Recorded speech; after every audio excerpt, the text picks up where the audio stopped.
मंडळी नमस्कार. आजच्या भागात असा काही जबरदस्त ट्विस्ट आलाय की बघून तुमच्याही काळजाचा ठोका चुकेल. आता खरी गोष्ट समोर येणार आहे, कारण सावी आणि धैर्याच्या नात्यात एक भावनिक वळण आलंय. धैर्याला हॉस्पिटलमधून डिस्चार्ज मिळतो आणि तो घरी येतो. डोक्याला पांढरी पट्टी, शरीरात कमालीचा अशक्तपणा, पण धैर्याचा स्वाभिमान अजूनही जागाच आहे. तो बेडवर बसलेला असताना सावी तिथे येते. धैर्य उठायचा प्रयत्न करतो आणि सावी त्याला प्रेमानं बजावते, "आहो हळूच." पण खरी गंमत पुढेच आहे. सावीने तिथे एक फळा लावलाय आणि त्यावर काय आहे माहितीये? कामाची यादी. सकाळची औषधं वेळेवर देणं, जखमीची पट्टी बदलणं, नियमित व्यायाम करून घेणं.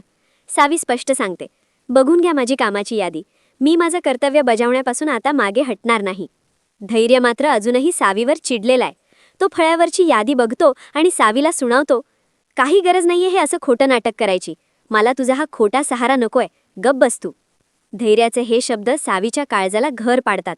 सावी डोळ्यात पाणी आणून म्हणते, "धैर्य, हे खोटं नाटक नाही. माझं तुमच्यावर जीवापाड प्रेम आहे." धैर्य रागाच्या भरात सावीला बाजूला सारून स्वतःहून चालायला लागतो. पण अशक्तपणामुळे त्याचा पाय लटपटतो. त्याचं झोक जातो आणि धैर्य कोसळणार इतक्यात झपकन सावी धावून येते. सावी धैर्याला आपल्या बाहुपाशात सावरते. त्याचा हात आपल्या गळ्यात टाकून त्याला घट्ट धरते. दोघांच्या नजरा एकमेकांना भिडतात. एकीकडे सावीच्या डोळ्यातलं अथांग प्रेम आणि दुसरीकडे धैर्याची हतबलता. सावी त्याला हळूच म्हणते, "धैर्य, तुम्ही असे चालू शकत नाही. तुम्हाला आधाराची गरज आहेच." आता या एका क्षणामुळे धैर्याचं मन वितळणार का? सावीचं हे निस्वार्थ प्रेम धैर्याला तिची माफी मागायला भाग पाडेल का? मंडळी, तुमचं मत काय आहे? सावीने धैर्याला असं साथ देणं योग्य आहे का? कॉमेंट्समध्ये नक्की सांगा.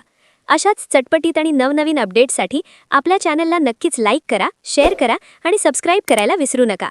पुढचा भाग नक्की बघा.